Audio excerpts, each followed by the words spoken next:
Hi everyone, I'm Dr. Lauren Cielo from Golden Rose Psychic Services. And I'm Crystal Heinemann from Crystal Sunshine Psychic Services. Welcome to the Metaphysical Q&A podcast. Where we're making metaphysics crystal clear. And golden delicious. That's right. So Metaphysical Q&A, of course, is an audio and video podcast. And we're hoping that it's going to shift the way each human views their experiences that they're having here on Earth. That's right. Crystal and I are professional clairvoyants and teachers, and we use the Metaphysical Q&A platform to help explain all of the daily experiences you're having as a Homo sapien in easily understood metaphysical terms.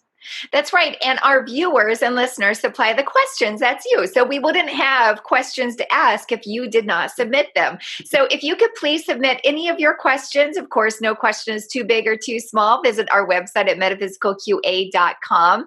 And then we'd also love it if you subscribe to us wherever you get your, podcast, subscribe to our YouTube channel, comment. We love the comments. That keeps us going. Please review us. We love that as well. And share. Well, excellent. Let's get on with the questions for this podcast. All right, so we have 3 really great questions today, of course, with a theme. So question number 1 comes from Jason in Manchester, England. And Jason asks, I recently had a dream about being burned at the stake as a witch. When I woke up, I wasn't really scared, but I just sort of wondered, so is this a past life? Was I a witch? Okay. I love that. All right. I too have had dreams like that. Question number 2 comes from Nancy in Los Angeles. And Nancy asks, so what's the metaphysical difference between a spell versus a prayer? Okay. I like that one. And then our third question comes from Barbara in Kentucky. Thanks, Barbara. And she says, my grandmother truly believes her neighbor put a hex on her. So how can I help her? So I think that let's call this one the Metaphysics of Witchcraft. Well, I think we might need a little help to answer these questions. So I wonder if you might know a witch that might help us. I do. Of course I do. Of course I do. I love all things White Witch. So of course I do. So let's welcome today our metaphysical expert. She is the owner and creator of Witch Parlour. Her name is Jenna Caprice. And she always felt sort of this deep connection to being a white witch. And when she entered her 20s, she really allowed herself to step into her witch self and really create a super abundant business for herself. If you're not following her on her very successful YouTube channel and Instagram and Facebook and subscribing to her creations, I highly, highly recommend that you do. And Jenna's motto essentially is she suggests that if you really open your heart to the beauty that surrounds you, whatever that is, you're never going to have a dull moment in life. That's great. I think that's an excellent choice. Now, Jenna started the White Witch Parlour in 2013, and it's very successful. Now, through the art and science of witchcraft, Jenna creates handmade potions, body and bath products, candles, incense, ritual kits, and more. So please welcome Jenna Caprice, the White Witch and our resident witchcraft expert. Hi, Jenna. We're so excited to have you on our podcast today. Welcome. Thank you. Thank you for reaching out and contacting me. I'm honored to be on your podcast. Jenna, we're so excited. Now, full disclosure, I guess I got into my spirituality through Wicca. Yeah, I've done all kinds of, I build altars and, my tools and all that kind of stuff. So I can't wait to learn more from you. So thanks so much for being on the podcast. Oh, you're welcome. I know. I love this so much.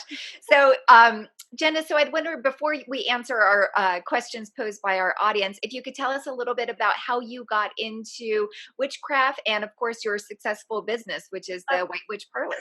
Thank you. I would say the interest was in me since childhood, definitely.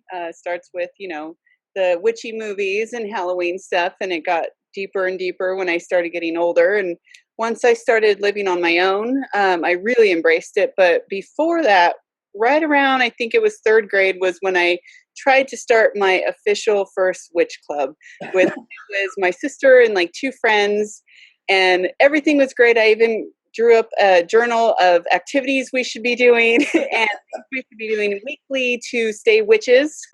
I think it was until the point where I saw something on the movie The Craft that they did something with blood, and I added that to our little agenda, and they freaked out and they're like, no, I'm not doing that. So that kind of disbanded our little witchcraft group. And then I went solitary from that point on.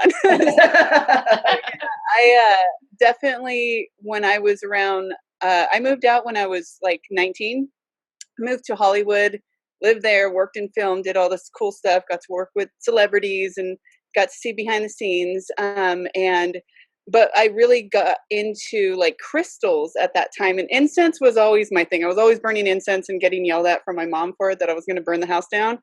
So that was always my thing. But I started getting way more into crystals and learning about them, and not just the fact that they're these pretty little shiny rocks, but that they had properties. And my boyfriend, who's now my husband, actually got me more interested in all the crystal essence and the magic of them, because he would start telling me stories of like how kings and queens would wear emeralds and, you know, all these things, because rich people wear emeralds and fine crystals because they bring more power to them. And I thought there was something to that. So I started looking more into it, started buying more books, started getting also into Wicca, and just really, I guess, spent all my free time looking into that stuff. And then I too built my first altar. I spent $100. I remember telling my sister at one point, hey, I spent $100 and bought a altar set, like everything you need to get the first thing going. And she thought that was crazy at the time. She was like, how could you spend $100? That's crazy. And I had like a little cauldron and candle holders, and, you know, I got the whole beginner kit at a local metaphysical store. And but you know, after doing that, I realized I set it up in my room because I didn't really have anywhere else in our apartment at the time to set it up where it felt like a quiet, sacred space. And I set it up under my window. And I remember going to it when I'd come home from a bad day at work where it's just really hectic, and I would just sit there. And it was in those moments of like a meditational bliss where I had candles lit, I felt a shift in my essence and my spirit. And I felt like I was truly connecting to something very familiar that I was unaware of. And so it was like that year was really transformational for me, I guess, because I really started feeling the power of magic.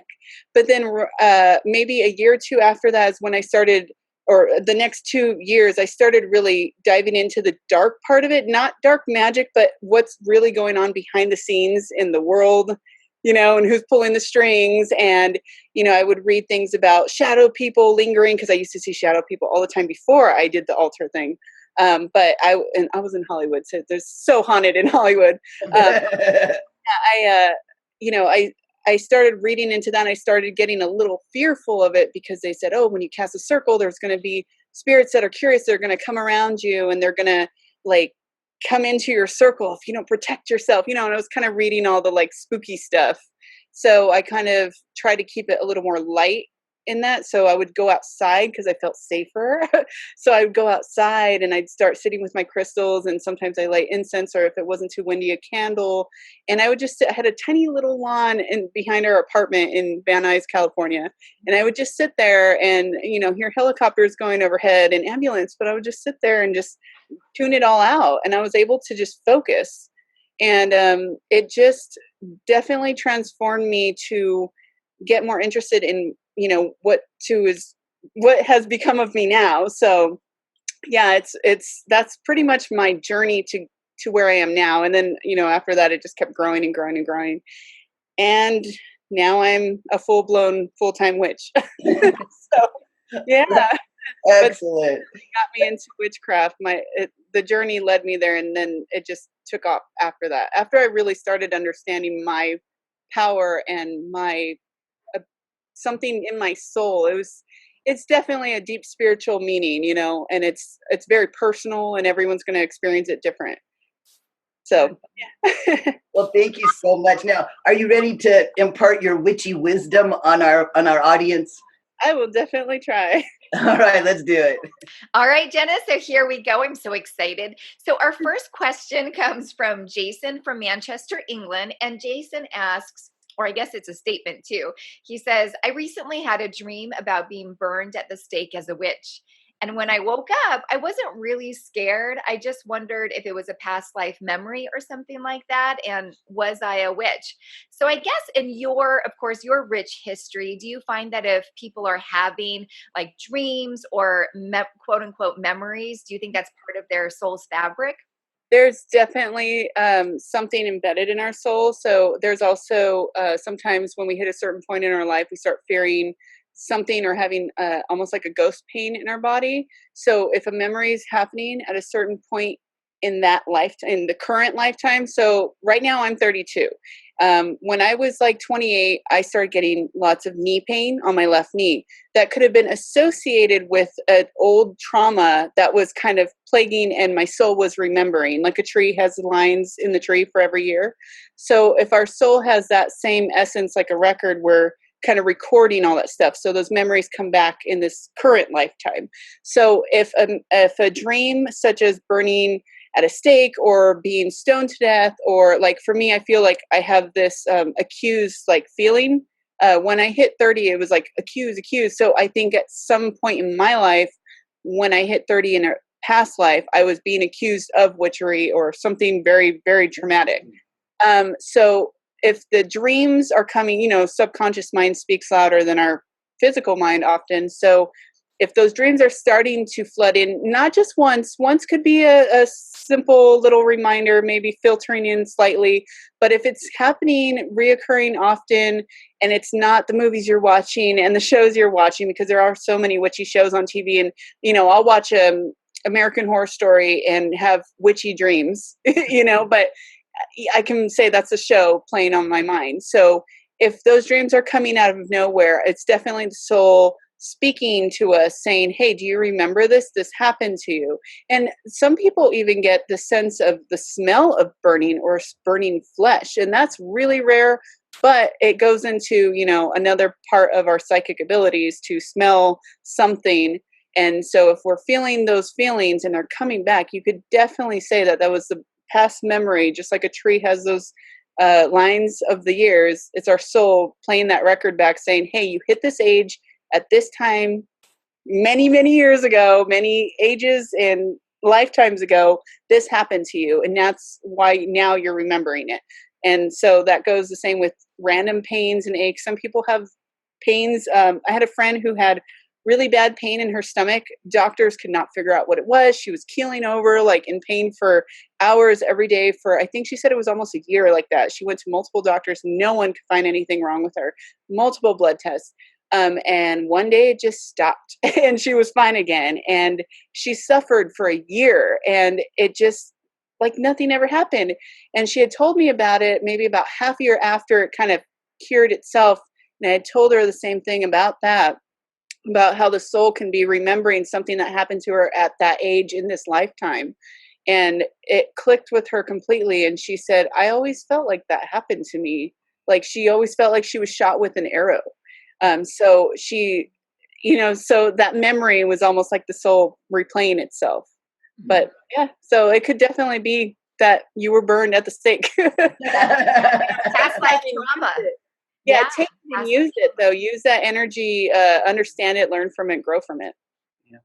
Well, I was peeking at you, Jason, while you were getting the 411, the witchy 411, and the closest I can get to a past life where you were in around that type of thing, I think you were saved. This is what the image is. There's a pyre, let's say that. There's a place where people are being burned, but you're on your knees next to it. I think you were meant to watch it. I don't think you were necessarily accused of it yourself. But they scared the heck out of you, that's for sure. So let me look and see who it is that's being burned. You know what? This might be why you're dreaming about it. It's whoever you're in intimate relationship with. That's who's tied to the stake.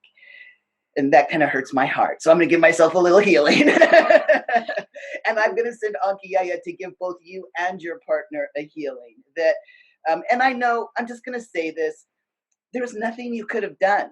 There's nothing you could have done. So maybe there's something going on in your relationship right now with her where you feel like you can't help her. So let me just say hello to her for a minute. Hang on. Oh, she says she doesn't need help. She's a woman. Yeah. So you're off the hook, Jason. Anyway, that's what we got. Thank you so much. Let's go on to question number 2. All right. Well, we're back with question 2. And Jenna, now this comes from Nancy in Los Angeles. And she says, what is the metaphysical difference between a spell and a prayer? And Nancy wants to know which one would be best for her. So I guess there's kind of a couple ways you can look at that, but I would say a prayer would be like journaling. So you're writing a journal, you're writing your intentions down, and then a spell would be like painting a canvas. So now you're creating the artwork.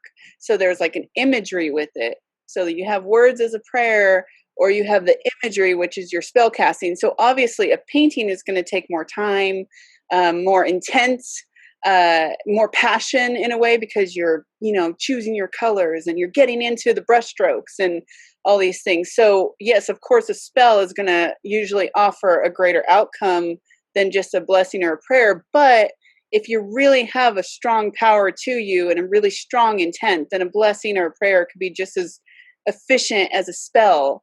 But if you're into aesthetics like I am, spells are also a funner way to do a blessing or a prayer for someone. So, if someone wants a healing done to them, saying a chant over and over, it's nice, and you can get really into it, and you can include drums and music and all these things. But if you do it with candles and incense and casting a circle, which automatically right there, your intention is really focused, you're definitely going to paint a bigger picture, so to say, from what you can do with just saying the words or like an incantation. So it goes, energy and intent and all those things definitely play a huge role. But casting a spell, if you haven't done it and you've said a blessing or a prayer versus casting a spell, there is so much more energy that goes into a spell. You feel it when you're done, actually, and you will feel very hungry. Sometimes you feel tired because you use so much energy. You will feel very thirsty. So you can feel even the room gets very hot, or the space can get really warm because there's so much energy just like going in that space.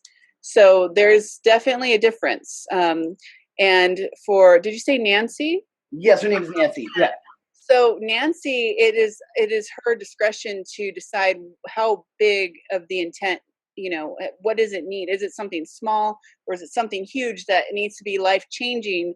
If it does, then maybe a spell is the best option for you. And if not, then just kind of saying a blessing or a prayer every day as your daily routine until you get to that point might be the best option. But it's definitely, it depends on what it is always. And how no one can really tell you how you're going to feel about a certain thing. So if you were starting some new journey in life, you are the only one who truly knows how passionate you are. I mean, it doesn't show on the face all the time. You're not going to walk around super smiley if you're starting something big, but it's that passion comes from your heart and your solar plexus. So you're going to use that, and that's going to be your guiding force and your intuition. So she needs to use her intuition to kind of decipher where she wants that.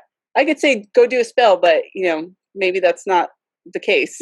Well, it's a good thing I was taking a peek at you clairvoyantly, Nancy. So, and I love what Jenna said about all of that. So when I look at it in your space, like versus spell and prayer, I actually think you're going to do both, just like Jenna was talking about, because you separate the two. It seems like two different almost two completely different things for you. But really what it comes down to energetically for you, it's there's something about the ritual that you really resonate with. And so whether it's the ritual of prayer or whether it's the ritual of, a spell, you really like that whole ritual aspect of it. So maybe you want to even do something to where you light a candle or, a bit of incense like we all love over here. And then you do your mantras or you do your prayer. And then it looks like, so it's of that, like you really setting your space and really setting your intention into a ritual. And really the energy that you run with once you set your ritual, whatever it be, because I think you're going to do both, is it's all about your self-love. Like when I see it, like you have pink everywhere and I read pink as self-love. So it's really about like taking that step and energetically choosing like to have that time and space, like whether it's 5 minutes, 10 minutes, if you're going to cast a spell, it takes maybe like an hour preparation or whatever, right? Maybe it could take all day or a half hour, but it's about choosing like that. And it really it really helps you run the energy of self-love because you're really choosing yourself first. And it looks like what you end up doing is you do the little ritual, right? The little, a candle, a little incense, a little mantra, a little prayer over here. And I think that you do that daily. And it seems to be more prevalent for you in the afternoon, like 4 or 5-ish or something like that. And then you do start casting spells because I know, like I saw your crown chakra just sort of explode like a mushroom when Jenna was talking about like the multidimensional aspect of spells, right? Like when I read that in your space, it seemed like a prayer was very two-dimensional. And then all of a sudden when Jenna talked about creating a canvas, like your crown chakra just went like, oh my gosh, and showed me this whole like multidimensional facet. So I do think you do that and you really thrive in that. But I think you're going to do that more of a, again, you keep using the word ritual. I think you're going to do it like new moon, like with the lunar phases, like a new moon and full moon type thing. So let us know. So thanks so much, Nancy. That was great. And thanks for that information, Jenna. And on to question number 3. Excellent. All right. On to segment number 3 here. Question number 3. Now, this comes from Barbara in Kentucky. And Barbara wants to, she asks, my grandmother truly believes her neighbor put a hex on her. So how can I help my grandmother? How can I help her? So with that is the main problem with that is that your grandmother is the one who believes the hex is on her. So there's not much you can do other than leading by example.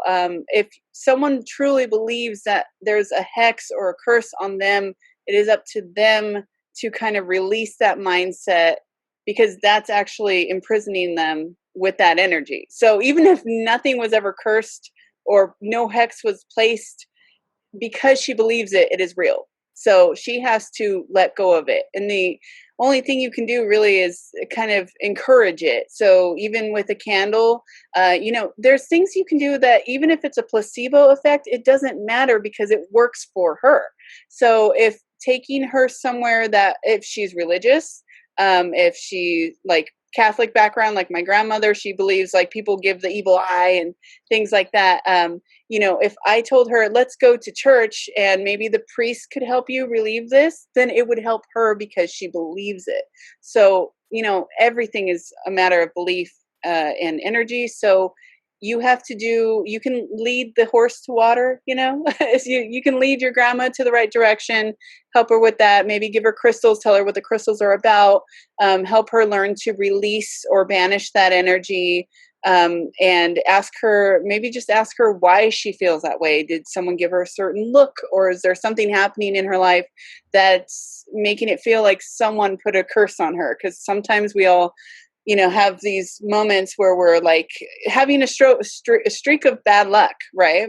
And we might think someone put a curse on me. Just in the back of your mind, some little voice is telling you someone put a curse on you last week. This is why this week sucks. And it's not necessarily true, but it's that belief. Again, it imprisons our minds. So you have to help your grandmother learn to break out of prison, break out of that mental prison that she's put herself in. Because also with that too, it can get bad energetically and vibrationally. It can start bringing her down a darker rabbit hole, and it can start making her just feel ill, feel sick, and then everything bad, quote bad, that happens to her will be in her mind a result of that hex that was placed on her.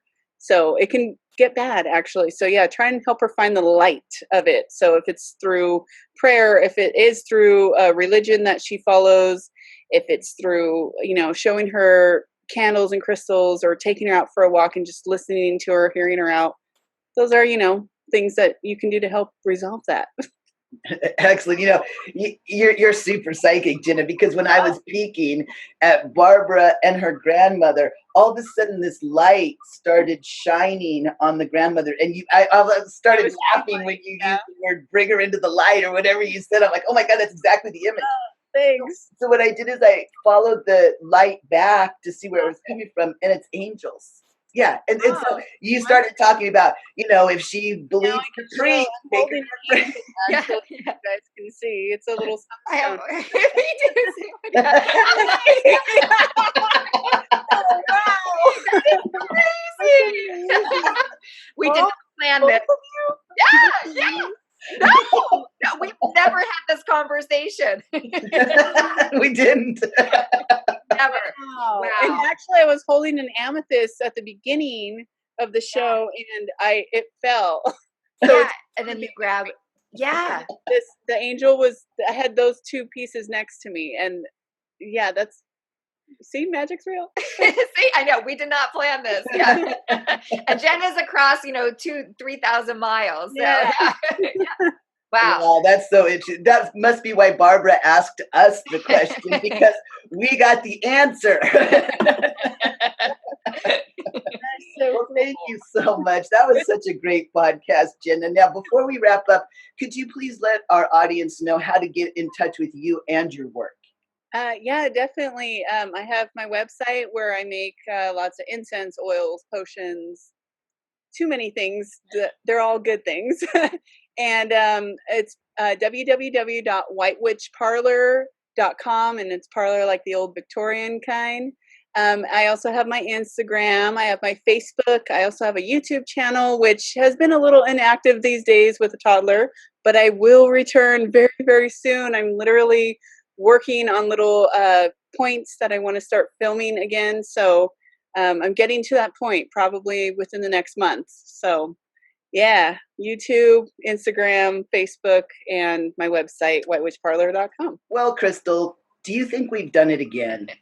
Well, Lauren, I think we've done it yet again, of course, with the help with our beautiful, so talented White Witch Parlor expert, Jenna Caprice. We're so grateful to have you, and we have made metaphysics crystal clear. And golden delicious. Excellent. So if you heard your question here, please go ahead and visit our website at metaphysicalqa.com, and you can request a free reading from Lauren or I. And if you'd like to submit a question, go ahead and do that again on metaphysicalqa.com. And if you would like to look into my personal work, you can find me at crystalsunshinepsychicservices.com and thepsychicsoul.com. Excellent. And to check me out on the internet, go to goldenrosepsychic.com and laurencielo.com. Now, Jenna, can you give our audience your websites one more time? Yeah, definitely. The main website where you can find everything is whitewitchparlour.com. It has all the links to all my social media plugs and much more. All right. Until next time, we'll call that a healing. Bye, everyone. Please hang up and try again.